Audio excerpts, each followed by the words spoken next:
The bottom electrode DFN package provides a more compact form factor with superior heat dissipation while maintaining the same chip size and specifications as conventional leaded packages. The continuing electrification of vehicles in recent years has increased the need for semiconductor components. At the same time, for high-density applications in the automotive market that demand greater miniaturization, studies are currently underway on bottom electrode packages that can achieve excellent heat dissipation characteristics in a compact package. Normally, automotive components undergo automatic visual inspection to verify solder conditions post-mounting to ensure reliability.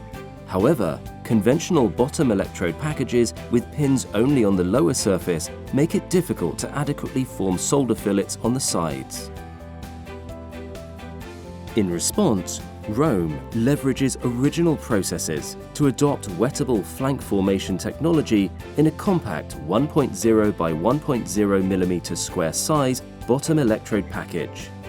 By plating the side of the package, it is possible to form an electrode similar to conventional leaded package types.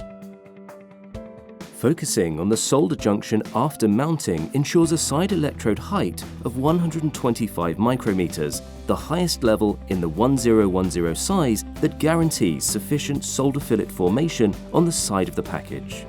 Ensuring a side electrode height of 125 micrometers facilitates solder verification during automatic visual inspection. Now, let's take a look at ROHM's MOSFET lineup. AEC Q101 qualification is provided that meets the automotive demands for compact, high-reliability MOSFETs. Going forward, in addition to expanding its MOSFET lineup, ROHM will implement product development centered on bipolar transistors and diodes. ROHM's compact wettable flank package MOSFETs guarantees solder joint reliability while meeting the needs of greater miniaturization and heat dissipation. Thank you for your consideration.